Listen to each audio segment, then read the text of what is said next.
한지혜의 삶은 서울 도봉구의 낡은 다세대 주택 옥탑방만큼이나 소박하고 단조로웠다. 20살. 그녀의 어깨에는 세상의 고단함이 묵직하게 내려앉아 있었다. 아침 8시부터 밤 10시까지 편의점 아르바이트를 하고 남은 시간엔 동네 작은 카페에서 서빙을 도왔다. 그녀의 하루는 늘 계산된 돈의 흐름과 최소한의 생존을 위한 움직임으로 채워져 있었다. 지혜는 매일 아침 차가운 물로 세수하며 거울 속 자신을 바라보았다. 앳된 얼굴에는 늘 피곤한 기색이 역력했지만 깊은 눈동자 속에는 쉽사리 꺼지지 않는 불씨 같은 것이 숨어 있었다. 그것은 언젠가 이 팍팍한 삶을 벗어나 더 나은 곳으로 나아가고자 하는 희미한 열망이었다. 그녀의 옥탑방은 침대와 작은 책상, 그리고 낡은 옷장 하나가 전부였다. 창문 밖으로는 도봉구의 복잡한 주택가 풍경이 한눈에 들어왔다. 밤이 되면 켜지는 불빛들은 각자의 삶을 바쁘게 살아가는 사람들의 이야기를 담고 있는 듯했다. 지혜는 종종 저녁 식사를 혼자 해결했다. 편의점 폐기 도시락이나 봉지라면이 그녀의 주된 메뉴였다. 따뜻한 온기조차 느껴지지 않는 텅 빈 방 안에서 시계 초침 소리만이 똑딱거렸고 멀리서 들려오는 자동차 소음은 그녀의 외로움을 더욱 부각시켰다. 그녀는 젓가락으로 눅눅해진 김치를 집어들며 생각했다. 나도 언젠가는 저 불빛들처럼 반짝이는 삶을 살 수 있을까? 지혜의 일상 속에는 작은 의식 같은 것이 있었다. 매일 밤 10시 편의점 알바가 끝나면 그녀는 곧바로 집으로 향하지 않았다. 대신 그녀는 인적이 드문 동네 공원에 들러 작은 봉투 하나를 꺼냈다. 그 안에는 편의점에서 팔다 남은 삼각김밥이나 샌드위치 조각들이 들어있었다. 그녀는 조용히 공원 구석의 벤치에 앉아 낮은 목소리로 속삭였다.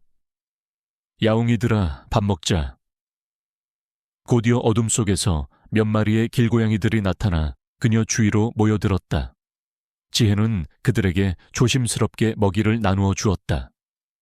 배를 채운 고양이들이 그녀의 다리에 몸을 비비면 지혜는 그제야 환한 미소를 지었다.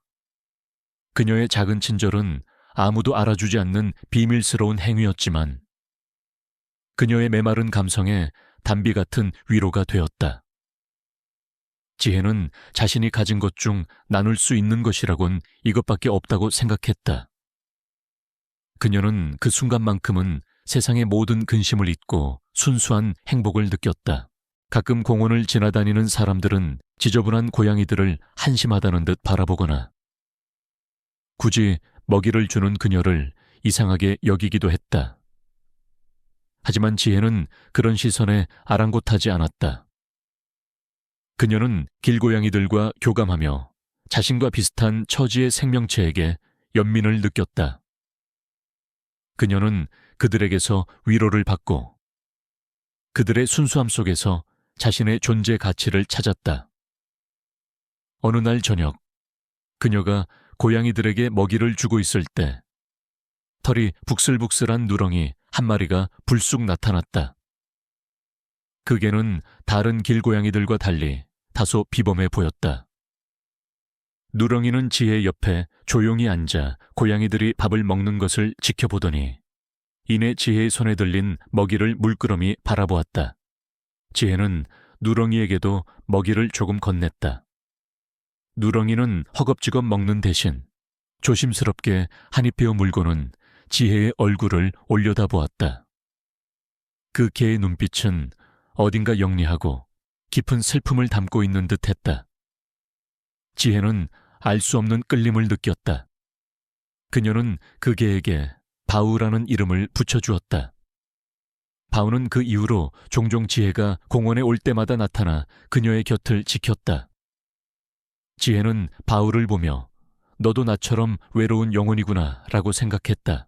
지혜의 유일한 보물은 낡은 액자 속 사진 한 장이었다.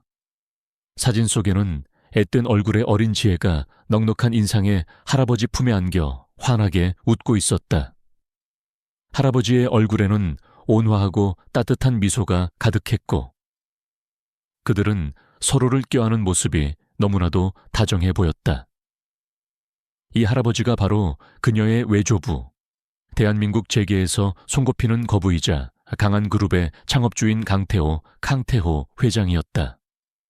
하지만 사진 속 다정한 할아버지의 모습과는 달리 현실의 강태호 회장은 지혜에게는 거의 존재하지 않는 인물이나 다름없었다. 그녀는 그에 대한 기억이 거의 없었고 사진 속의 옹기는 오직 꿈속에서만 느껴질 수 있는 것이었다.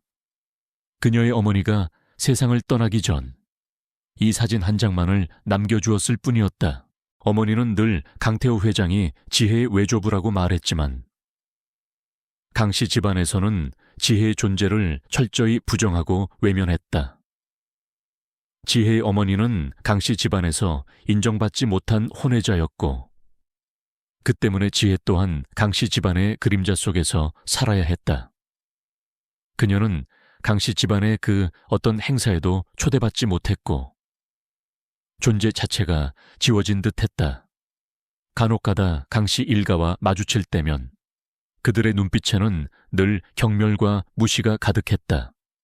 특히 강태호 회장의 조카딸이자 지혜의 사촌언니인 강은경, 강은흉. 은 겉으로는 친절한 척하지만 속으로는 지혜를 가장 하찮게 여기는 인물이었다. 그녀는 날카로운 눈매와 도도한 표정으로 지혜를 훑어보곤 했다. 강태호 회장의 남동생이자 지혜에게는 숙부가 되는 강민우 강민우는 전형적인 탐욕스러운 기업인이었다. 그는 늘 지혜를 마치 투명 인간처럼 취급했다. 그들의 눈에는 오직 돈과 명예만이 존재할 뿐이었다. 지혜는 그런 그들의 시선에 익숙해져 있었지만 마음속으로는 늘 외로움과 서러움을 감출 수 없었다. 지혜는 언제나 낡은 은색 반지를 끼고 있었다. 반지는 평범한 디자인이었지만 자세히 보면 작은 흠집들이 세월의 흔적을 말해주고 있었다. 이 반지는 어머니가 돌아가시기 전 그녀에게 물려준 유일한 유품이었다. 어머니는 이 반지를 건네주며 지혜야, 이 반지는 네 할아버지께서 어머니께 주신 아주 소중한 반지란다. 언젠가 네가 어려움에 처했을 때 이 반지가 너에게 길을 열어줄 거야 라는 의미심장한 말을 남겼다. 지혜는 그 말이 무슨 뜻인지 정확히 알 수 없었지만 반지를 볼 때마다 어머니의 따뜻한 미소를 떠올리며 위안을 얻곤 했다. 반지는 그녀에게 어머니와의 유일한 연결고리이자 세상의 멸시 속에서도 그녀를 지탱해주는 작은 부적과도 같았다. 어느 날 오후, 지혜는 평소처럼 카페에서 아르바이트를 하고 있었다. 그때 TV 뉴스 속보가 그녀의 눈길을 사로잡았다. 속보입니다. 강한그룹의 창업주이자 대한민국 재계의 거목 강태호 회장이 향년 95세로 별세했습니다. 강 회장은 지혜는 숨을 멈췄다. 그녀의 심장이 쿵하고 떨어지는 듯했다. TV 화면 속에는 엄숙한 표정의 아나운서가 강태호 회장의 사망 소식을 전하고 있었다. 그의 흑백 영정 사진이 화면에 비쳤다. 지혜의 눈에서는 저절로 눈물이 흘러내렸다. 비록 기억은 희미했지만 그는 그녀의 외조부였다. 그녀의 세상은 또다시 한 뼘 더 좁아지는 것 같았다. 뉴스에서는 강태호 회장이 평생을 독신으로 살았으며 공식적으로는 직계 자손이 없다고 보도했다. 하지만 강씨 일개는 반개 가족들이 많았고 뉴스는 그들의 치열한 유산 다툼을 예고하고 있었다. 지혜는 자신과는 상관없는 일이라고 생각하려 애썼다. 그녀는 재산 같은 것에 관심이 없었다. 그저 피 한 방울 섞이지 않은 듯했던 가족을 잃었다는 사실에 쓸쓸함을 느꼈을 뿐이었다. 며칠 후 지혜는 한 통의 전화를 받았다. 발신자는 법무법인 한강의 최준호 초이준호 변호사였다. 그는 강태호 회장의 유언 집행을 담당하고 있는 인물이었다. 한지혜 씨, 되십니까?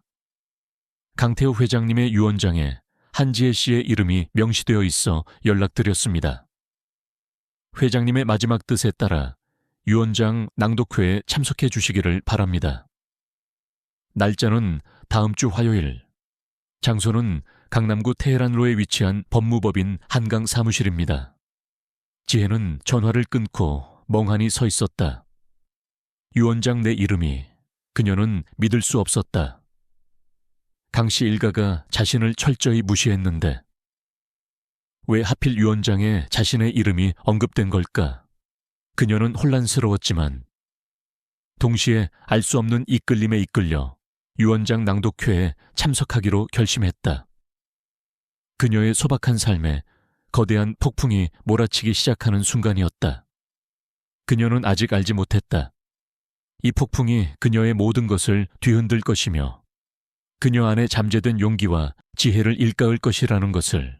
강남 테헤란로의 법무법인 한강 사무실은 지혜에게는 완전히 다른 세상이었다. 높이 솟은 빌딩 숲 사이. 통유리로 된 건물은 위압적인 존재감을 드러냈다. 그녀가 평소 다니던 도봉구의 낡은 건물들과는 너무나도 달랐다. 고급 승용차가 줄지어 서 있는 지하주차장에서부터 이미 다른 공기가 느껴졌다. 지혜는 낡은 운동화와 캐주얼한 차림으로 긴장한 채 로비에 들어섰다. 대리석 바닥은 그녀의 신발 소리를 유난히 크게 울렸고 직원들의 냉랭한 시선은 그녀를 더욱 위축되게 만들었다.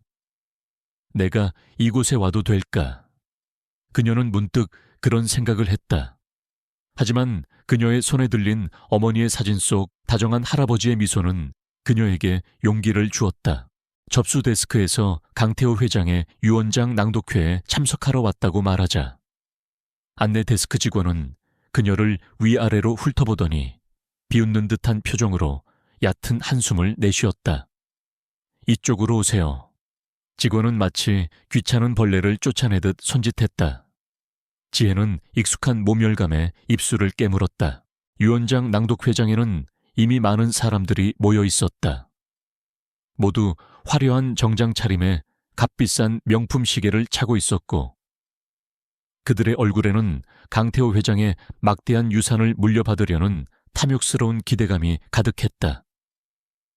지혜가 문을 열고 들어서자 시끄럽던 대화 소리가 일제히 멈췄다. 모든 시선이 그녀에게로 향했다.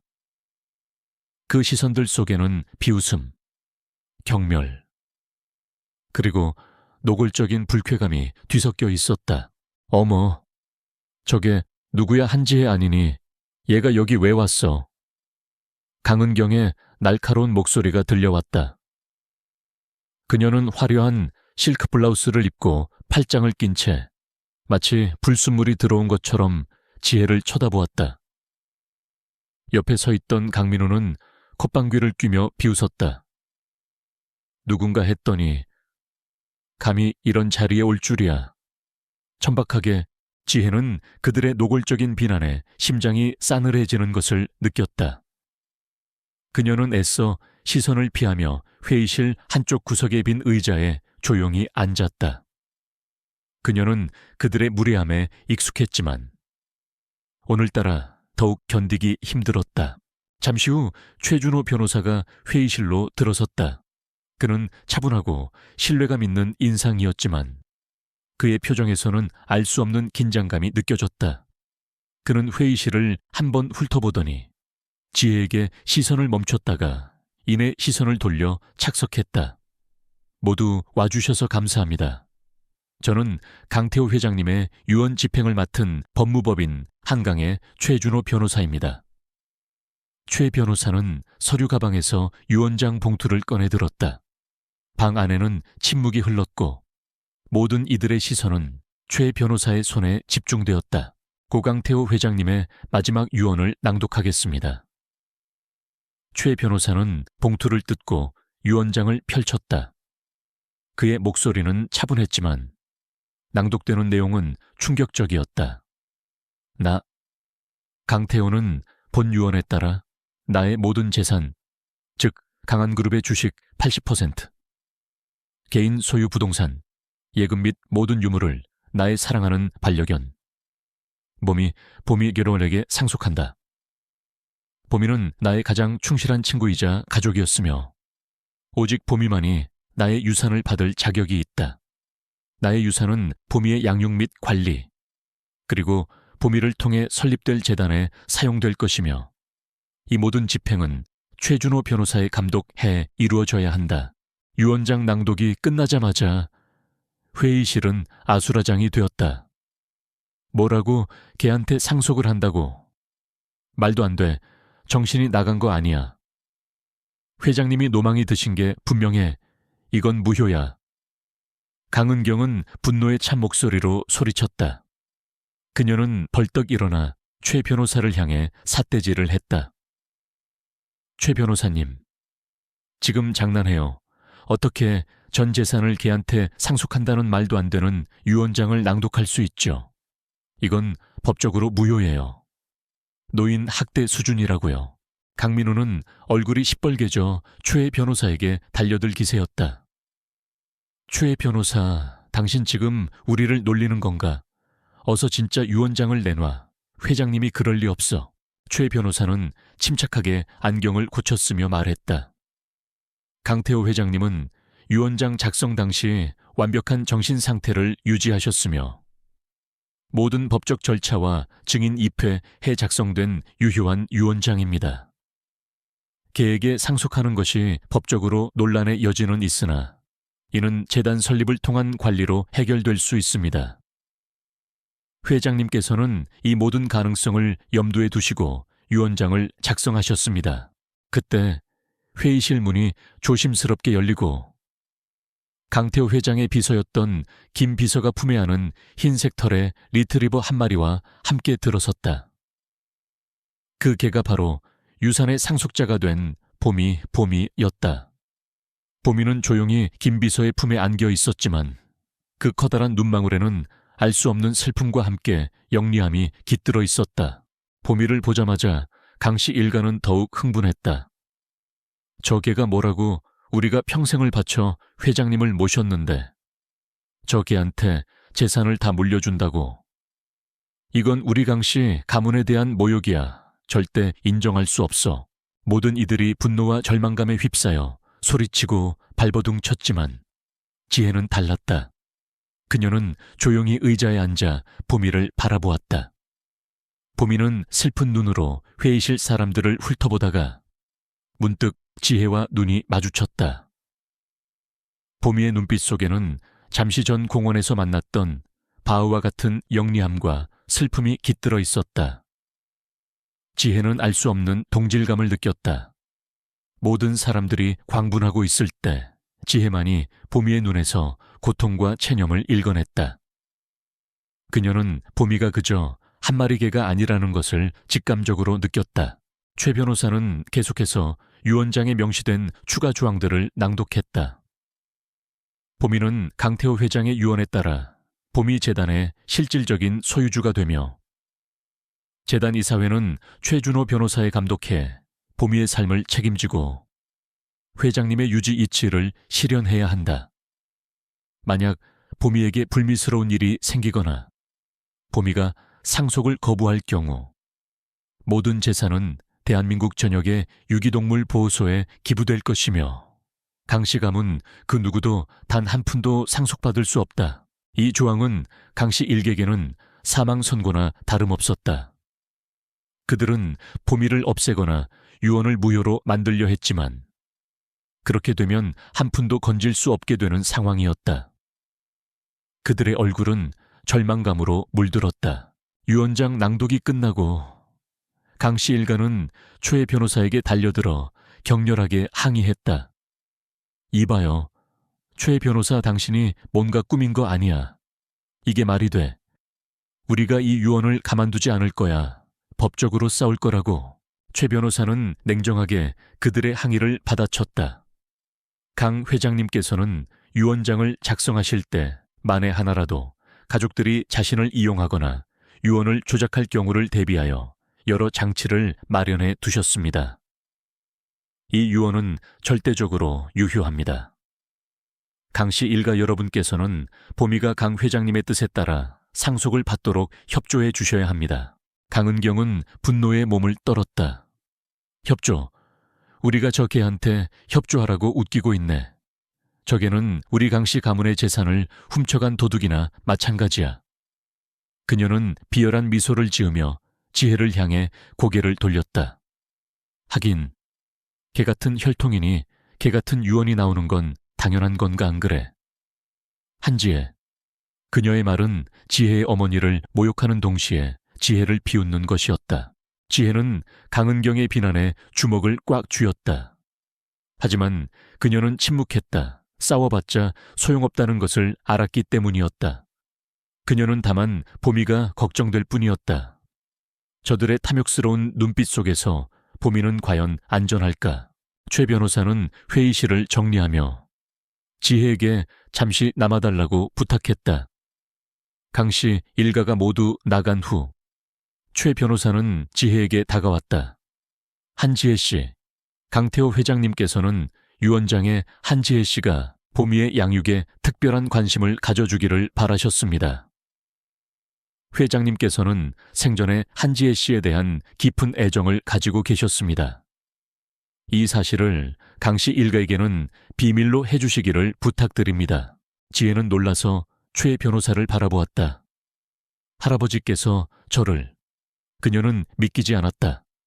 그녀를 철저히 외면했던 강씨 집안에서 할아버지의 유언장에 자신의 이름이 언급되고 심지어 보미를 돌봐달라는 부탁까지 있었다니. 그녀의 마음속에는 복잡한 감정들이 뒤섞였다. 혼란스러움, 그리고 알 수 없는 따뜻함. 회장님께서는 한지혜 씨가 진정으로 순수하고 돈에 눈멀지 않은 사람이라고 말씀하셨습니다. 보미를 돌볼 진정한 마음을 가진 사람은 한지혜 씨뿐이라고 하셨습니다. 최 변호사의 말은 지혜의 마음에 깊은 울림을 주었다. 그때 보미가 조용히 지혜의 발치로 다가와 그녀의 다리에 머리를 비볐다. 지혜는 보미의 부드러운 털을 쓰다듬었다. 보미의 눈빛은 마치 이제 우리는 같은 운명이야 라고 말하는 듯했다. 지혜는 보미의 눈에서 다시 한번 바우의 모습을 보았다. 그리고 그 순간 그녀의 마음속에 알 수 없는 사명감이 피어올랐다. 그녀는 보미를 지켜야 했다. 그리고 할아버지의 마지막 뜻을 이해해야 했다. 이 기이한 유언장 뒤에 숨겨진 진실을 파헤쳐야만 했다. 유언장 낭독회 이후 강씨 일가의 분노와 탐욕은 극에 달했다. 그들은 보미를 어떻게든 없애거나 유언장을 무효화하려 발버둥 쳤다. 법무법인 한강의 최준호 변호사 사무실은 매일 강씨 일가의 비난과 항의 전화로 몸살을 앓았다. 강은경은 유명 로펌을 고용해 유언 무효 소송을 준비했고, 강민우는 언론을 이용해 강태호 회장이 정신 착란 상태에서 유언장을 작성했다는 여론을 조성하려 했다. 그들의 목표는 오직 하나, 보미를 제거하고 강 회장의 막대한 유산을 손에 넣는 것이었다. 보미는 유언장 낭독회 이후 강 회장의 생전 거처였던 평창동의 고급 저택에서 김 비서의 보살핌을 받고 있었다. 그러나 강씨 일가의 압박은 점차 심해졌다. 그들은 김 비서를 해고하려 들었고 보미를 외부에 알 수 없는 동물보호소로 보내려 했다. 김 비서는 초조함에 떨며 최 변호사에게 이 사실을 알렸다. 변호사님, 강민우 상무님이 사람을 보내 보미를 데려가려고 합니다. 회장님께서 돌아가신 후 강 상무님이 집을 장악했습니다. 김 비서의 목소리에는 다급함이 묻어 있었다. 최 변호사는 즉시 지혜에게 연락했다. 한지혜 씨, 보미가 위험합니다. 강씨 일가가 보미를 강제로 데려가려 하고 있습니다. 회장님의 유언에 따라 보미를 돌봐주실 수 있는 분은 한지혜 씨뿐입니다. 지금 당장 평창동 저택으로 가주셔야 합니다. 지혜는 전화를 받자마자 심장이 쿵하고 내려앉았다. 그녀는 망설일 틈도 없이 택시를 잡아 평창동 저택으로 향했다. 보미를 지켜야 해. 할아버지의 마지막 뜻을 지켜야 해. 그녀의 마음속에는 오직 그 생각뿐이었다. 택시 안에서 지혜는 자신의 초라한 현실과 마주했다. 그녀는 평생을 무시당하며 살아왔고 지금도 여전히 약한 존재였다. 하지만 그녀는 자신도 모르게 강인한 의지를 다지고 있었다. 평창동 저택에 도착하자 이미 긴장감이 감돌았다. 강민우가 고용한 것으로 보이는 건장한 사내들이 저택의 정문을 막고 있었고 그 안에서는 강은경의 날카로운 목소리가 들려왔다. 지혜는 정문 앞에서 잠시 망설였다. 거대한 저택은 그녀에게 압도적인 위압감을 주었다.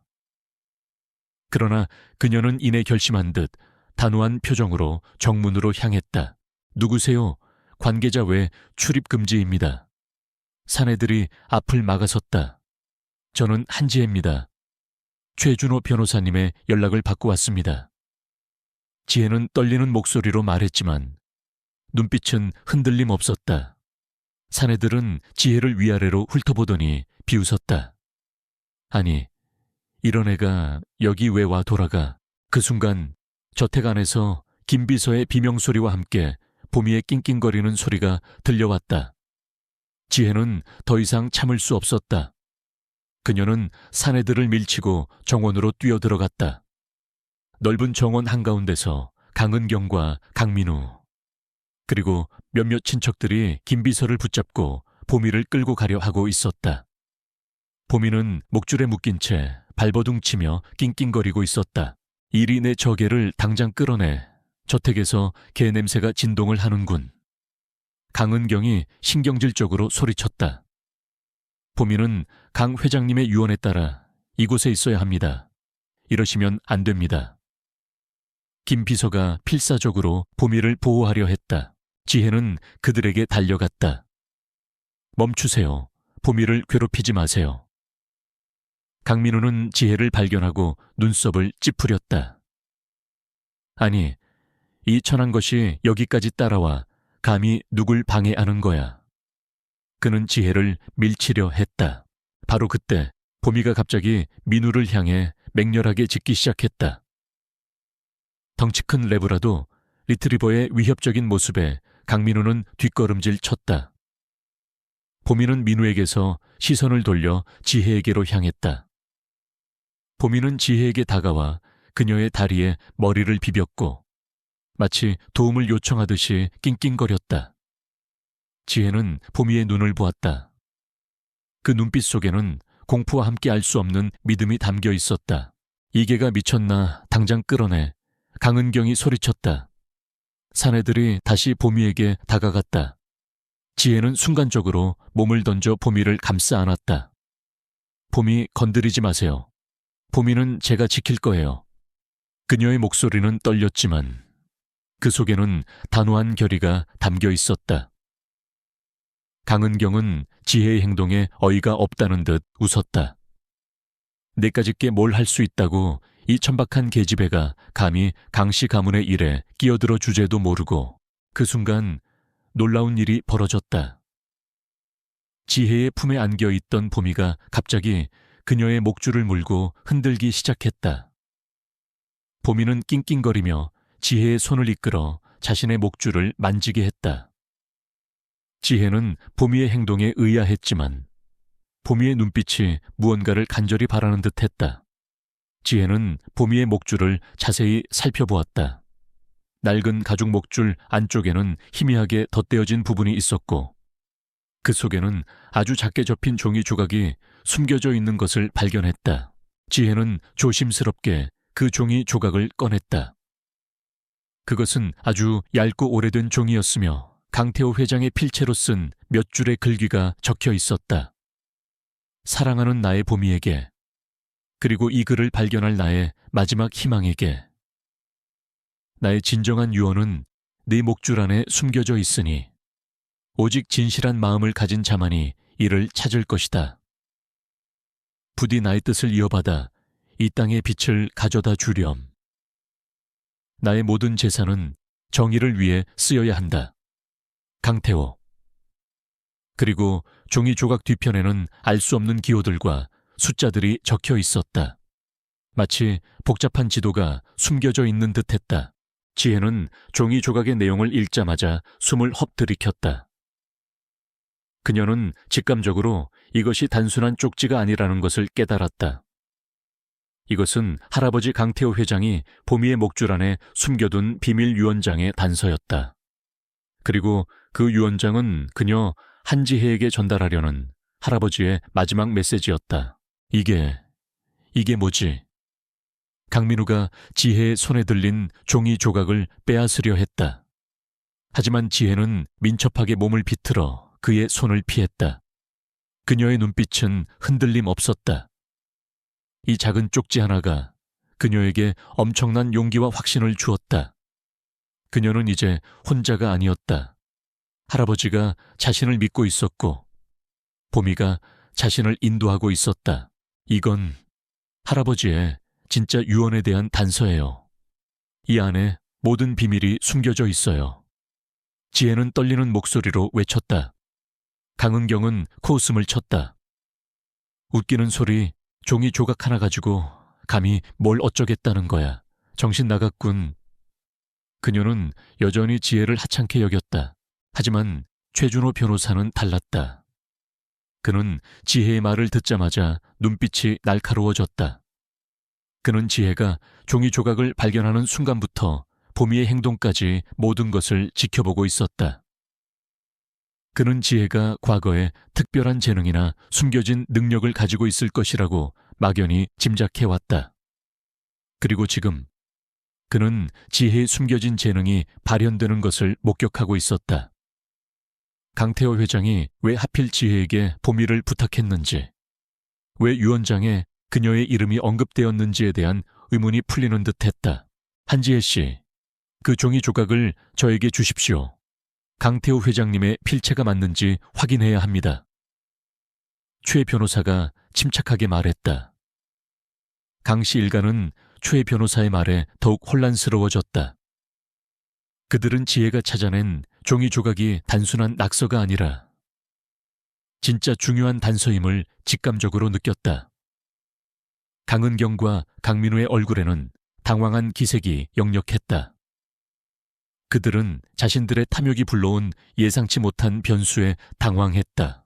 지혜는 최 변호사에게 종이 조각을 건넸다. 최 변호사는 종이 조각을 꼼꼼히 살피더니 그의 눈빛이 흔들렸다. 이 필체는 강태호 회장님의 필체가 맞습니다.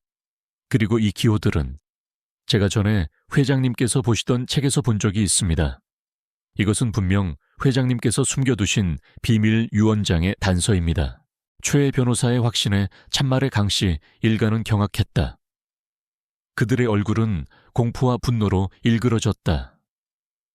강은경은 지혜를 매섭게 노려보았다. 이런 비천한 것이 감히 어떻게 이런 일을 벌일 수가 있어. 그녀는 지혜를 제거해야 할 위협적인 존재로 인식하기 시작했다. 강민우는 즉시 부하들에게 명령했다. 당장 저 여자를 쫓아내. 그리고 저 종이 조각을 빼앗아 어서. 사내들이 지혜에게 달려들었다.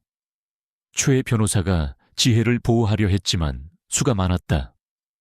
지혜는 품 안에 보미를 끌어안고 필사적으로 저항했다. 그녀는 주먹을 꽉 쥐었다. 자신의 삶을 송두리째 바꿔놓을 거대한 싸움이 이제 막 시작되고 있었다. 평창동 저택에서의 소동은 지혜의 삶을 송두리째 뒤흔들었다. 강민우가 보낸 사내들이 지혜에게 달려들었지만 최준호 변호사가 김 비서와 함께 필사적으로 그들을 막아섰다. 아수라장 속에서 보미는 맹렬하게 짖으며 지혜의 곁을 지켰다. 혼란을 틈타 최 변호사는 지혜의 손을 잡고 급히 저택을 빠져나왔다. 그들의 뒤로는 강민우와 강은경의 격분한 고함 소리가 쫓아왔다. 이 빌어먹을 것들 당장 잡아와 전현이 가진 쪽지 회수해. 강민우의 목소리가 평창동 저택에 울려 퍼졌다. 지혜와 최 변호사, 그리고 보미는 최 변호사의 차를 타고 겨우 도망쳤다. 차 안에서 지혜의 심장은 여전히 격렬하게 뛰고 있었다.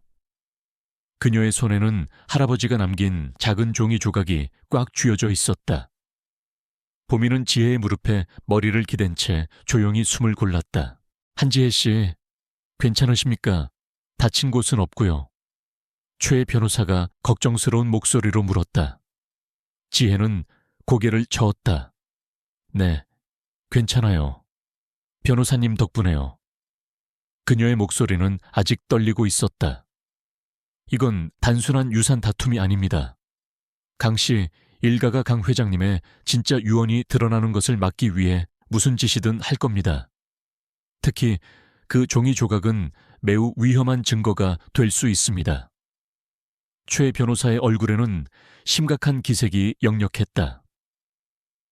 강 회장님께서는 혹시 모를 상황을 대비하여 제게 한지혜 씨에게 힘이 되어 달라고 미리 부탁하셨습니다.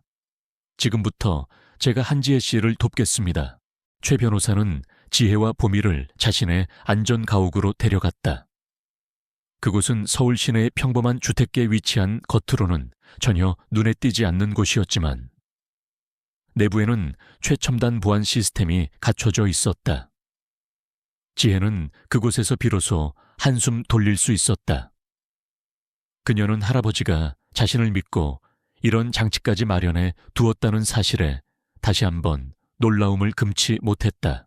며칠 동안 지혜는 초의 변호사와 함께 할아버지가 남긴 종이 조각을 해독하는데 매달렸다. 종이 뒷면에 적힌 알 수 없는 기호들과 숫자들은 마치 암호처럼 보였다. 지혜는 밤샘 연구 끝에 그것이 강태호 회장이 생전에 즐겨 읽던 고서적이 언급된 고대 암호 방식임을 알아냈다. 그녀는 편의점에서 일하며 틈틈이 읽었던 세계사 책과 인터넷 검색을 통해 암호의 원리를 파악해 나갔다. 지혜의 뛰어난 집중력과 분석력은 최 변호사마저 감탄하게 만들었다. 그녀는 그동안 평범한 삶에 갇혀있던 자신의 잠재된 재능을 깨닫기 시작했다. 결과적으로 그 암호는 강태호 회장이 숨겨둔 진정한 유언장이 있는 장소에 대한 단서였다. 그곳은 강 회장이 젊은 시절부터 은밀하게 운영하던 강한 기업의 비밀 연구소였다. 연구소는 이미 폐쇄된 지 오래되어 강씨 일가도 그 존재조차 모르고 있었다. 유언장에는 강 회장이 평생 동안 일궈온 비공개 자산 목록과 강한 그룹 내부에 숨겨진 강민우를 비롯한 일부 친척들의 비리 증거들이 상세히 기록되어 있을 것이라고 추정되었다. 또한 보미가 강 회장에게 단순한 반려견이 아니라 그의 마지막 삶을 함께한 진정한 동반자이자 그의 비밀을 지켜줄 유일한 존재였다는 사실도 담겨 있었다. 보미의 목줄에 숨겨진 쪽지는 바로 그 비밀 유언장으로 향하는 최초의 열쇠였던 것이다. 강 회장님께서는 이 모든 상황을 예상하신 겁니다. 탐욕스러운 가족들이 자신을 이용하려 들 것을 아시고 오직 진정으로 순수하고 지혜로운 사람만이 이 유언장을 찾을 수 있도록 복잡한 장치를 마련하신 겁니다. 최 변호사가 경탄하며 말했다. 하지만 강씨 일가의 추적은 끈질겼다. 그들은 지혜와 최 변호사의 뒤를 쫓기 위해 사설 탐정은 물론 강민우의 인맥을 동원하여 경찰 내부에까지 영향력을 행사하려 했다. 지혜와 보미가 최 변호사의 안전 가옥에 숨어 있다는 사실을 알아낸 강은경과 강민우는 안전 가옥에 침입할 계획을 세웠다. 그 천한 것들을 그냥 둘 수 없어. 당장 가서 보미와 그 쪽지를 빼앗아. 와, 더 이상 질질 끌 시간이 없어. 강은경이 격분하여 소리쳤다. 걱정 마십시오. 누님, 제가 고용한 사내들이라면 충분히 해낼 겁니다. 그 한지혜라는 애송이와 늙은 변호사 따위는 상대도 안 될 겁니다. 강민우가 비열하게 웃으며 말했다. 안전 가옥의 보안 시스템은 훌륭했지만 강민우가 고용한 해커들은 끈질기게 시스템을 공격했다. 지혜는 초조하게 천장을 올려다보았다. 그녀는 자신이 사랑하는 사람들과 함께 평화롭게 살고 싶었지만 세상은 그녀를 가만두지 않았다. 그녀는 이제 더 이상 편의점 아르바이트생 한지혜가 아니었다. 그녀는 할아버지의 마지막 뜻을 지키고 보미를 보호해야 하는 막중한 책임감을 짊어진 존재였다. 어느 날 새벽, 안전가옥의 보안 시스템이 갑자기 경보음을 울렸다. 한지혜 씨 침입자입니다. 최 변호사가 다급하게 외쳤다. 지혜는 보미를 품에 안았다. 보미는 낑낑거리며 지혜의 품에 파고들었다. 지혜는 보미의 불안한 눈빛을 보고 더욱 굳게 결심했다. 그녀는 더 이상 도망치지 않을 것이었다. 변호사님, 제가 미끼가 될게요. 변호사님은 보미를 데리고 비밀 통로로 먼저 나가세요. 저는 그들을 다른 곳으로 유인할게요. 지혜는 단호하게 말했다. 최 변호사는 놀랐다. 무슨 소리입니까? 그건 너무 위험합니다. 강 씨 일가는 잔인한 사람들입니다. 하지만 우리가 모두 잡히면 모든 게 끝이에요. 저는 이 증거들을 세상에 알려야 해요. 할아버지의 마지막 뜻을 지켜야 해요. 보미는 저와 함께 있어요. 저는 괜찮아요. 지혜의 눈빛에는 두려움 대신 강한 의지가 담겨 있었다. 그녀는 주저하는 초에 변호사의 손에 USB 하나를 쥐어주었다. 그 안에는 그녀가 지금까지 해독한 암호와 강태호 회장의 비밀 연구소 위치에 대한 정보가 담겨 있었다. 이 USB 안에 모든 단서가 들어있어요. 제가 잡히더라도 변호사님께서 이걸 세상에 알려주세요. 부탁드려요. 초의 변호사는 지혜의 결단력에 압도당했다. 그는 민첩하게 보미를 데리고 안전가옥의 비밀 통로로 사라졌다. 지혜는 혼자 남았다. 그녀는 자신의 방으로 들어가 미리 준비해둔 가짜 USB와 몇몇 서류들을 챙겼다. 그녀는 일부러 창문을 열어두어 자신의 존재를 알리는 듯한 흔적을 남겼다. 잠시 후 강민우가 보낸 사내들이 안전가옥의 문을 부수고 침입했다. 그들은 지혜의 방으로 향했다. 지혜는 숨을 죽인 채 문 뒤에 숨어 있었다. 이 안에 틀림없이 한지혜가 있어. 그리고 그 쪽지도 사내 중 한 명이 소리쳤다. 그들이 방으로 들어서는 순간 지혜는 재빨리 창문 밖으로 몸을 날렸다. 그녀는 작은 창고 지붕을 밟고 옆 건물로 뛰어내렸다. 그녀의 움직임은 예상 밖으로 민첩하고 과감했다.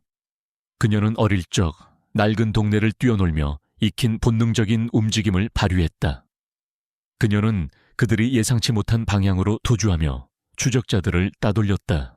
지혜는 복잡한 골목길을 쉼없이 달렸다. 그녀의 뒤에서는 사내들의 발소리와 거친 숨소리가 들려왔다. 더 이상 잡히면 안 돼. 내가 붙잡히면 모든 것이 수포로 돌아가.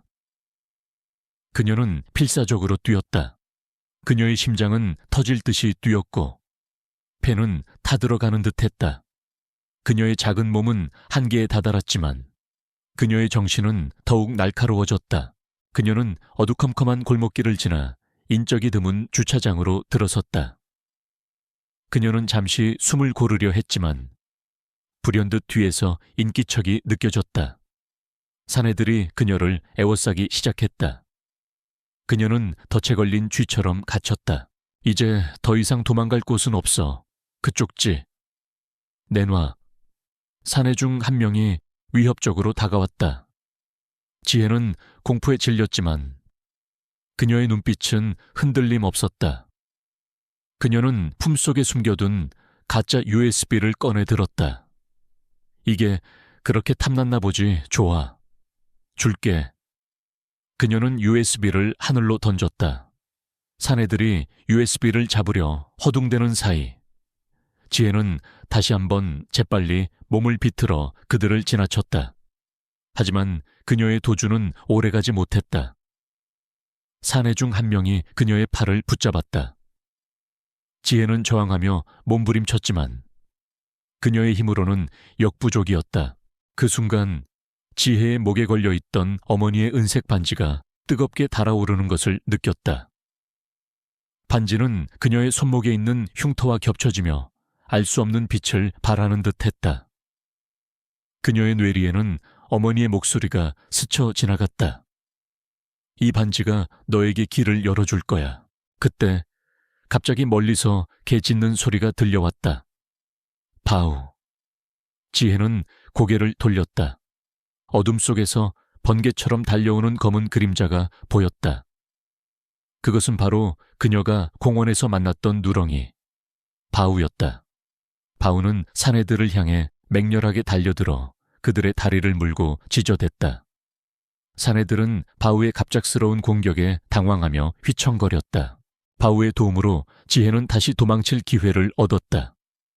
그녀는 바우와 함께 어둠 속으로 사라졌다. 사내들은 바우의 방해로 지혜를 놓쳤다는 사실에 분통을 터뜨렸다. 그들은 지혜가 그들의 소나귀에서 벗어났다는 사실에 분노하며 강민우에게 보고하기 위해 급히 자리를 떴다. 지혜는 바우와 함께 밤새도록 달리고 또 달렸다. 그녀는 바우의 등에 기대어 숨을 고르며 생각했다. 대체 바우는 어떻게 여기에 나타난 걸까? 그리고 최 변호사님은 무사할까? 그녀의 마음속에는 수많은 의문이 교차했지만 이제 그녀에게는 더 이상 물러설 곳이 없었다. 그녀는 강태호 회장의 진정한 유언을 찾아내고 이 모든 사건의 배후에 있는 강씨 일가의 탐욕을 세상에 폭로해야 했다. 그녀는 이제 혼자가 아니었다. 바우, 그리고 최 변호사, 그리고 어쩌면 보미까지 그녀를 돕는 이들과 함께 지혜는 이 극한의 시험을 통과할 준비가 되어 있었다. 밤새도록 이어진 추격전 끝에 한지혜는 바우의 도움으로 간신히 강민우의 사내들을 따돌렸다. 지친 몸을 이끌고 인적 없는 외곽의 폐공장에 숨어든 그녀는 숨을 헐떡이며 바우를 끌어안았다. 바우는 지혜의 얼굴을 핥으며 위로하듯 낑낑거렸다. 그녀는 바우의 갑작스러운 등장이 단순한 우연이 아니라는 것을 직감했다. 이 개는 보미와 뭔가 연결되어 있어 지혜는 최준호 변호사에게 연락을 시도했지만 신호가 잡히지 않았다. 그녀는 불안감에 휩싸였다. 최 변호사와 보미는 무사할까? 그녀는 자신이 미끼가 되어 사내들을 유인한 것이 과연 옳은 선택이었는지 의심하기 시작했다. 외롭고 고통스러운 밤이었다. 다음 날 아침 지혜는 바우와 함께 인적이 드문 산길을 헤매다 극적으로 최준호 변호사와 재회했다. 최 변호사는 보미를 데리고 무사히 탈출하여 미리 정해둔 다른 안전가옥으로 이동해 있었다. 그는 지혜의 안전을 확인하고 안도감에 한숨을 내쉬었다. 한지혜 씨 무사하셔서 정말 다행입니다. 혹시 다친 곳은 없으십니까? 최 변호사의 목소리에는 진심 어린 걱정이 묻어 있었다. 변호사님도 무사하셔서 다행이에요. 보미는요? 보미도 무사한가요? 지혜는 보미를 걱정하는 마음에 최 변호사의 손을 붙잡았다.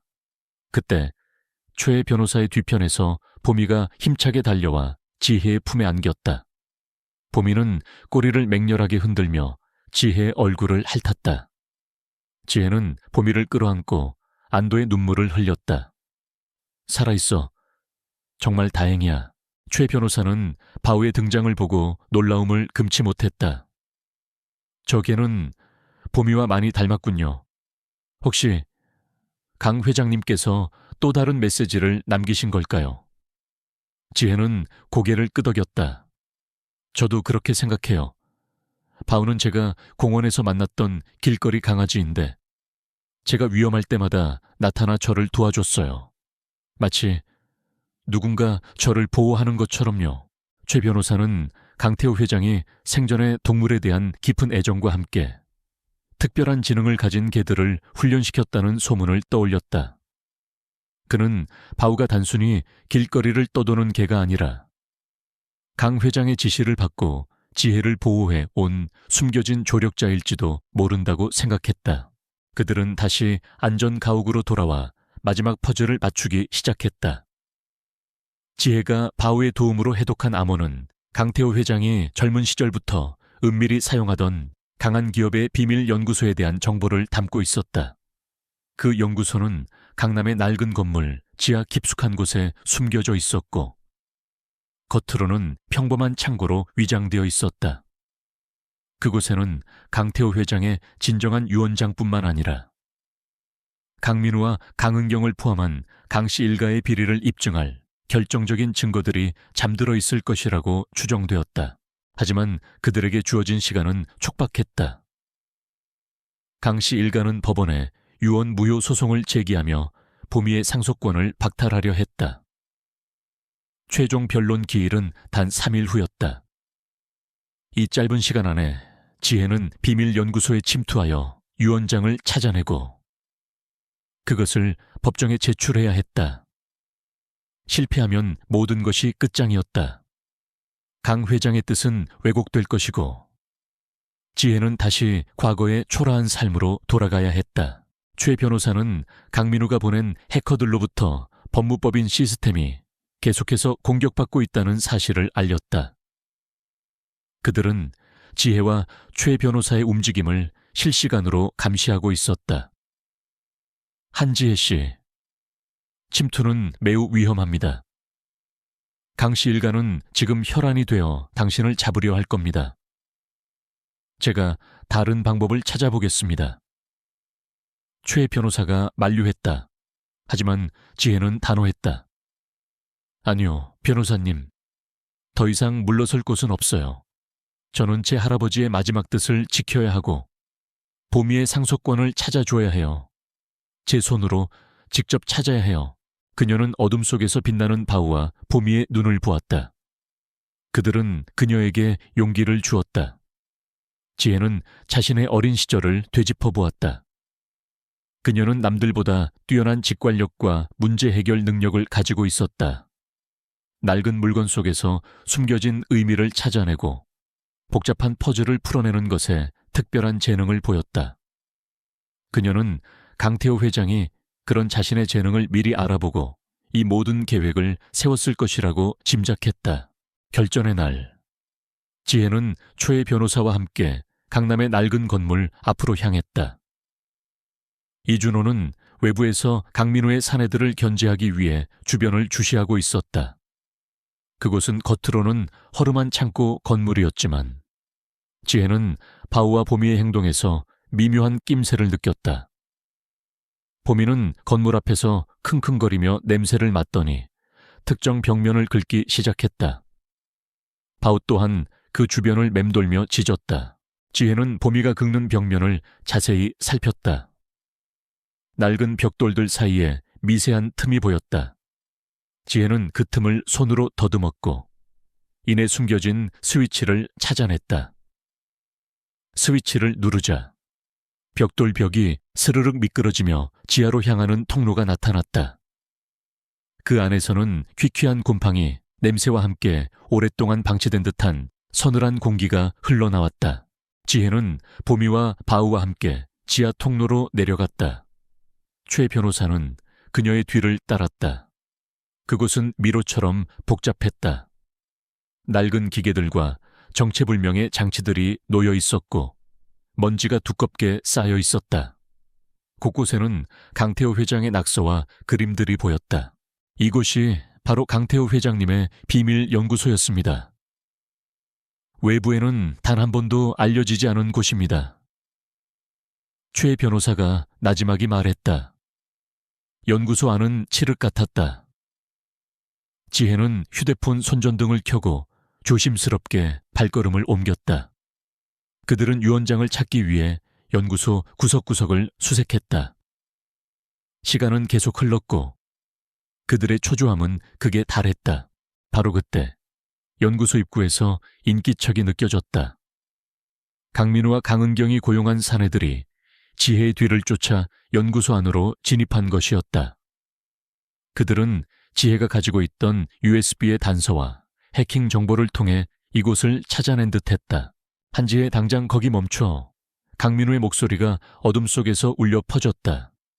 지혜는 보미와 바울을 끌어안았다. 그녀는 사내들을 피해 도망치기 시작했다.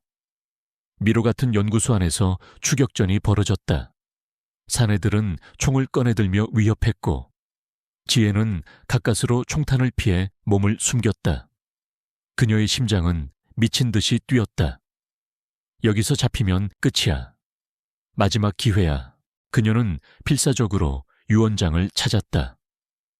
보미는 낑낑거리며 특정 방향으로 이끌었고 바우는 사내들의 움직임을 막기 위해 맹렬히 지저댔다. 지혜는 보미가 이끄는 곳으로 향했다.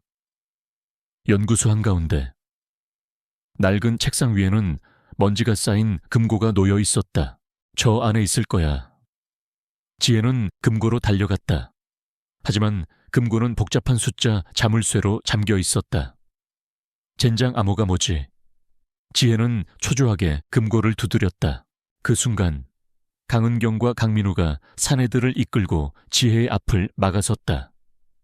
드디어 잡았구나. 한지의 그 금고 안에 뭐가 들었는지 모르겠지만 어차피 네 손에는 안 들어갈 거야. 그쪽지 내놔. 강은경이 비열한 미소를 지으며 다가왔다. 내까짓게 감히 우리 강씨 가문의 일을 방해해. 내 목숨이 몇 개라도 되는 줄 아나 봐. 강민우가 총구를 겨누었다. 절체절명의 순간 지혜의 목에 걸린 은색 반지가 강렬하게 빛나기 시작했다. 그녀는 그 빛에 이끌려 금고의 다이얼을 만졌다. 그녀의 손가락은 마치 홀린 듯이 움직였다. 그녀의 머릿속에는 어린 시절 할아버지와 나눴던 대화의 파편들이 스쳐 지나갔다. 할아버지가 좋아하던 숫자, 어머니의 생일, 그리고 그녀가 잊고 있던 어릴 적 비밀번호. 이 순간 모든 것이 하나의 퍼즐처럼 맞춰졌다. 그녀의 뇌는 엄청난 속도로 정보를 처리했다. 그녀의 어머니가 남긴 반지, 바우와 보미의 특별한 지능, 그리고 할아버지의 숨겨진 단서들. 이 모든 것이 지혜의 잠재된 지능과 직관력을 깨우는 도구였다. 딸깍, 마침내 금고가 열리는 소리가 났다. 지혜는 숨을 멈췄다. 금고 안에는 낡은 가죽 서류철이 들어있었다. 지혜는 떨리는 손으로 그것을 꺼냈다. 서류철 안에는 강태호 회장의 친필 유언장과 함께 강민우와 강은경의 불법 비자금 내역, 횡령 및 배임 증거, 그리고 심지어 강 회장의 죽음이 단순한 노환이 아니었음을 암시하는 증거들까지 들어있었다. 강민우와 강은경이 강 회장을 감금하고 그의 건강을 악화시켰다는 내용이 담긴 녹취록까지 발견되었다. 그들은 강 회장의 재산을 빨리 가로채기 위해 노쇠한 그를 방치하고 의료적 지원을 끊었던 것이다. 강민우와 강은경은 경악했다. 그들의 얼굴은 공포와 분노로 일그러졌다. 그들은 지혜가 감히 자신들의 모든 비밀을 폭로할 수 있는 증거를 손에 넣었다는 사실에 몸을 떨었다. 안 돼. 그걸 내게 넘겨. 강민우가 총구를 지혜에게 겨누며 달려들었다. 하지만 그때 이준호 요원과 국정원 요원들이 연구소 안으로 들이닥쳤다. 이준호는 최 변호사의 연락을 받고 강민우 일당의 뒤를 쫓아 이곳까지 온 것이었다. 그들은 일사불란하게 강민우와 사내들을 제압했다. 강민우 씨, 강은경 씨, 당신들을 강태호 회장 살해 방치 및 유산 조작, 재산 횡령 등의 혐의로 체포합니다. 이준호가 단호하게 말했다. 강은경은 무릎을 꿇고 주저앉았다. 그녀는 자신의 모든 것이 무너졌다는 사실에 절규했다. 강민우는 발버둥 쳤지만 이미 모든 것이 끝난 뒤였다. 법정. 서울가정법원의 최종 변론 기일은 강남의 초고층 빌딩처럼 웅장하고 위압적인 법정에서 열렸다. 취재진과 방청객들로 가득 찬 법정 안은 숨막히는 긴장감으로 가득했다. 강은경과 강민우는 자신들의 무죄를 주장하며 필사적으로 발버둥 쳤지만 지혜가 찾아낸 비밀 유언장과 금고안의 증거들은 그들의 모든 주장을 무력화시켰다. 특히 강태호 회장의 육성이 담긴 녹취록은 결정적인 증거가 되었다. 최 변호사는 지혜와 보미를 증인으로 세웠다. 지혜는 침착하고 또렷한 목소리로 자신이 겪었던 모든 일, 그리고 보미의 목줄에서 단서를 발견하고 비밀 연구소에서 유언장을 찾아낸 과정에 대해 증언했다. 그녀의 증언은 강태호 회장의 깊은 뜻과 보미가 단순한 반려견이 아닌 상속의 핵심 역할을 한 이유를 명확하게 설명했다. 그리고 마지막으로 보미가 법정의 모습을 드러냈다. 보미는 지혜의 곁에 조용히 앉아 있었지만 그녀가 강태호 회장의 유언장을 찾아낸 장소에 대한 증언을 할 때 보미는 낑낑거리며 지혜의 팔을 긁었다. 이는 마치 지혜의 증언을 확인시켜주는 듯한 행동이었다. 판결이 선고되는 순간 모든 이들의 시선이 판세계로 향했다. 피고인 강민우. 강은경은 강태호 회장 살해 방치, 유산 조작, 횡령, 배임 등 모든 혐의에 대해 유죄임을 선고한다. 강 회장의 마지막 유언은 정당하며 그의 뜻에 따라 모든 유산은 유언장에 명시된 대로 집행될 것이다. 판결이 선고되자마자 법정안은 환호성으로 가득 찼다. 기자들의 플래시가 일제히 터졌다. 강은경과 강민우는 절규하며 쓰러졌다. 그들의 얼굴에는 패배감과 절망감, 그리고 끝없는 탐욕의 그림자가 드리워져 있었다. 그들은 모든 것을 잃었다. 법정을 나서는 지혜는 수많은 기자들의 질문, 세례를 받았다. 그녀는 마이크를 들고 담담하게 말했다. 이 모든 과정은 저의 할아버지, 강태호 회장님의 깊은 뜻을 세상에 알리고자 함이었습니다. 할아버지께서는 단순히 재산을 물려주신 것이 아니라 진실과 정의의 가치를 일깨워 주셨습니다. 저는 할아버지의 유지를 받들어 이 세상을 더욱 밝고 따뜻하게 만드는 데 기여할 것입니다. 그녀의 말은 모든 언론에 대서특필되었다. 편의점 알바생, 억만장자 상속녀가 되다. 강태호 회장의 진정한 유언. 그의 숨겨진 지혜로운 손녀에게 빛을 보이다라는 헤드라인이 연일 신문과 방송을 장식했다. 사람들은 지혜의 용기와 지혜로움, 그리고 그녀의 인간적인 매력에 열광했다. 그녀는 더 이상 평범한 한지혜가 아니었다. 그녀는 진정한 영웅이자 정의를 실현한 시대의 아이콘이 되었다. 법정의 판결은 거대한 파문을 일으켰다. 강민우와 강은경은 강태호 회장을 상대로 한 살해 방치, 유산 조작, 횡령, 배임 등 모든 혐의에 대해 유죄를 선고받았고 그들의 모든 재산은 강한 그룹의 자산과 함께 몰수되어 보미 재단으로 편입되었다. 언론은 연일 그들의 탐욕과 추악한 비리를 보도했고 대중은 정의가 실현된 것에 환호했다. 그들의 이름은 이제 탐욕의 상징으로 기억될 뿐이었다. 반면 한지혜는 새로운 삶을 맞이했다. 그녀는 강태호 회장의 진정한 상속녀이자 보미재단의 실질적인 운영자가 되었다. 법정 판결 이후 지혜는 가장 먼저 최준호 변호사와 함께 강태호 회장이 생전에 즐겨 찾던 고즈넉한 사찰을 방문했다. 그곳에는 강 회장의 유골함이 조용히 안치되어 있었다. 할아버지, 이제 모든 것이 밝혀졌어요. 할아버지의 뜻대로 진실이 승리했어요. 지혜는 유골함 앞에 무릎을 꿇고 눈물을 흘렸다. 그녀의 옆에는 보미가 조용히 앉아 그녀의 손을 핥아주었다. 바우 또한 그들의 주위를 맴돌며 짖었다. 지혜는 자신의 어린 시절 할아버지의 품에 안겨 찍었던 낡은 사진을 꺼내 유골함 옆에 두었다. 사진 속 할아버지의 미소가 그녀를 따뜻하게 감싸는 듯했다. 한지혜 씨, 강 회장님께서는 마지막까지 한지혜 씨를 믿으셨습니다. 회장님의 눈에는 오직 한지혜 씨의 순수한 마음과 지혜만이 보였던 겁니다.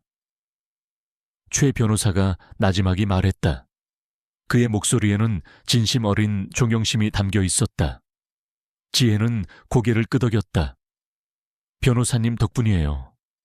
변호사님이 저를 믿어주시고 도와주시지 않았다면 저는 아무것도 할 수 없었을 거예요. 정말 감사드립니다. 최 변호사는 미소를 지었다. 저야말로 한지혜 씨에게서 많은 것을 배웠습니다. 돈과 권력보다 중요한 가치가 있다는 것을요.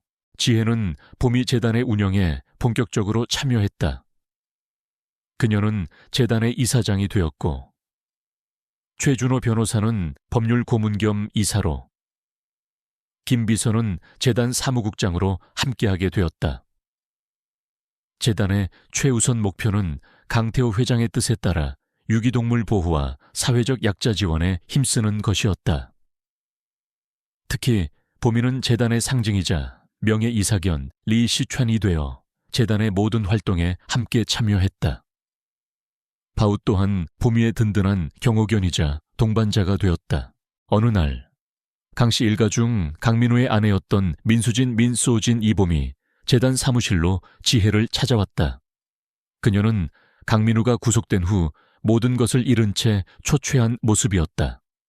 민수진은 한때 지혜를 경멸했던 인물 중 하나였지만 이제는 고개를 숙인 채 눈물을 흘리고 있었다. 지혜 씨, 정말 죄송합니다. 제가 얼마나 큰 잘못을 저질렀는지 이제야 깨달았습니다. 민우 씨의 탐욕에 눈이 멀어 지혜 씨를 그렇게 비난하고 무시했던 것을 용서해 주세요. 그녀는 진심으로 후회하는 듯 보였다. 지혜는 민수진의 사과를 묵묵히 들었다. 그녀는 과거의 상처가 완전히 아물지는 않았지만 민수진의 진심 어린 참회에 일말의 동정심을 느꼈다. 지혜는 민수진에게 손을 내밀었다. 괜찮아요. 수진 씨도 피해자였어요. 이제부터라도 올바른 삶을 살아가세요.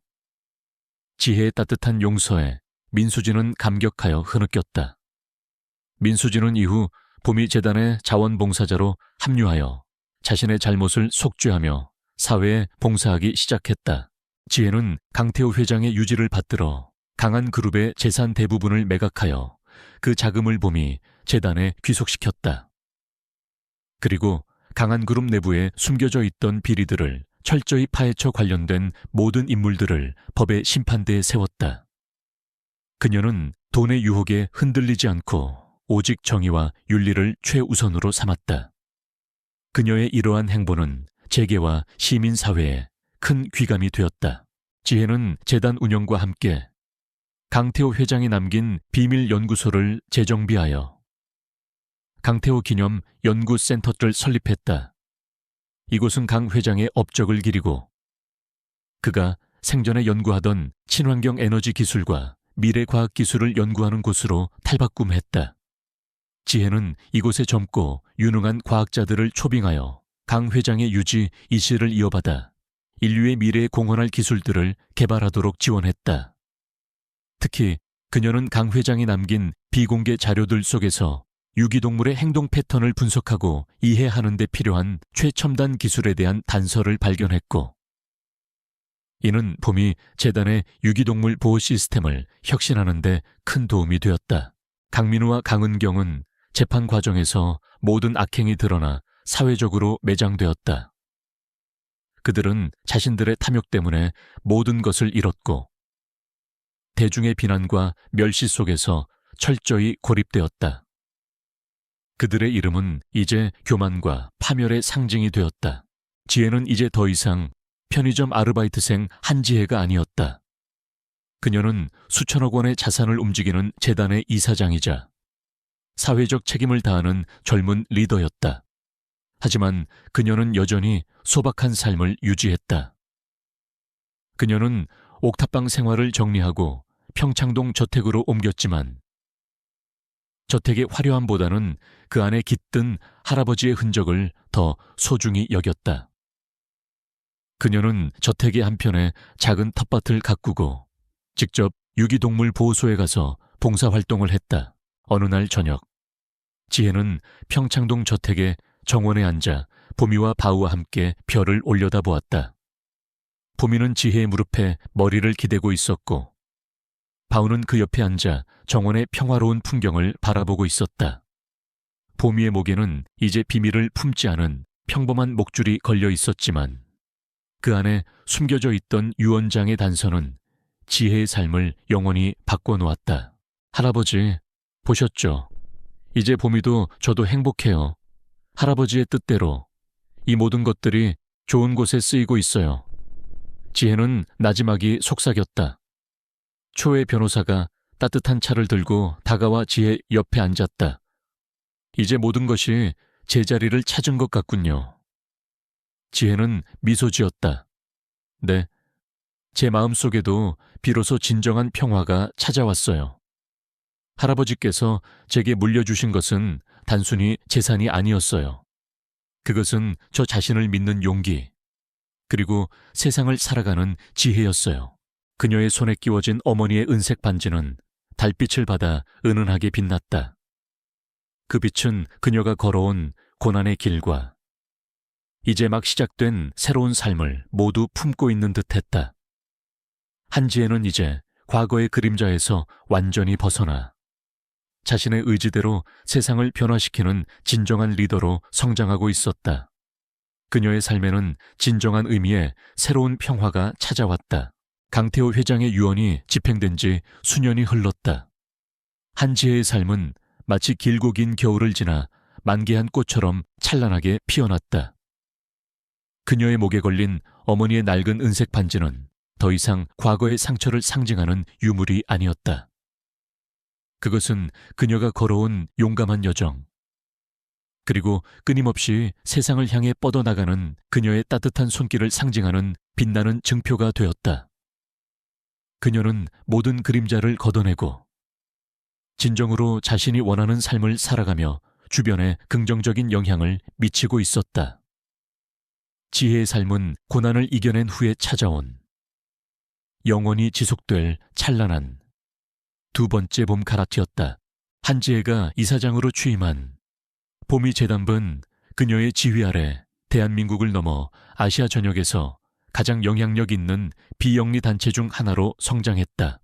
강태호 회장의 막대한 유산을 바탕으로 재단은 유기동물 보호 및 입양 캠페인, 동물 의료 지원, 그리고 동물 복지 인식 개선을 위한 다양한 프로그램을 성공적으로 진행했다. 보미 동물의료센터와 바우 유기견 보호소는 최첨단 시설을 갖추고 연간 수천 마리의 동물들에게 새 생명을 선물했다. 보미는 재단의 마스코트이자 명예이사견으로서 모든 홍보 활동에 참여하며 대중의 사랑을 한 몸에 받았다. 바우 또한 보미의 든든한 보디가드이자 재단의 상징적인 존재가 되었다. 지혜는 동물 복지뿐만 아니라 강태호 회장의 유지를 받들어 사회적 약자를 위한 교육 지원 사업에도 적극적으로 투자했다. 그녀는 서울 도봉구와 은평구 등 소외된 지역에 희망의 도서관을 건립하고 저소득층 학생들을 위한 장학금 제도를 확대했다. 그녀는 직접 도서관 개관식에 참석하여 아이들과 눈을 맞추고 이야기를 나누며 그들에게 꿈과 희망을 심어주었다. 그녀의 진심 어린 모습은 언론을 통해 널리 알려졌고 지혜는 나눔을 실천하는 젊은 리더, 진정한 노블레스 오블리주라는 칭송을 받았다.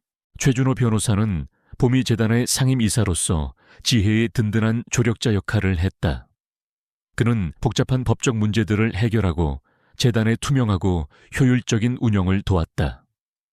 최 변호사는 지혜를 볼 때마다 강태호 회장의 선견지명에 감탄하곤 했다. 그 자신도 한때는 성공과 명예만을 줬던 변호사였지만 지혜와 봄이 재단과의 인연을 통해 진정한 가치를 깨닫고 사회 정의 실현에 앞장서는 인물로 변화했다. 강태호 회장이 남긴 강태호 기념 연구센터처는 지혜의 지원 아래 친환경 에너지 기술과 바이오 기술 분야에서 괄목할 만한 성과를 이루어냈다. 특히 유기동물 행동 분석 및 교감 기술, 그리고 질병 진단 기술은 전 세계 학계의 주목을 받았다. 지혜는 이 연구센터를 통해 강 회장의 비전이 실현되는 것을 보며 깊은 보람을 느꼈다. 강민우와 강은경은 자신들의 죄에 대한 대가를 치르고 있었다. 그들은 실형을 선고받아 교도소에 수감되었고 그들의 이름은 탐욕과 몰락의 대명사가 되었다. 그들은 더 이상 지혜의 삶에 아무런 영향도 미치지 못했다. 지혜는 그들에게 증오나 분노 대신 연민과 함께 평화를 느꼈다. 그녀는 복수가 아닌 올바른 방식으로 자신과 할아버지의 명예를 회복했기 때문이었다. 지혜는 이제 자신만의 평온한 일상을 만들었다. 그녀는 더 이상 낡은 옥탑방에서 외롭게 라면을 먹지 않았다. 그녀는 평창동 저택의 정원에 작은 텃밭을 가꾸고 아침 일찍 일어나 보미와 바우와 함께 산책을 했다. 그녀는 종종 예전 편의점에서 일하던 동네의 작은 카페에 들러 커피를 마시곤 했다. 그녀는 여전히 소박한 것을 좋아했고 자신의 과거를 잊지 않았다. 어느 맑은 봄날 오후, 지혜는 보미 동물의료센터의 마당에서 봉사자들과 함께 유기견들을 돌보고 있었다.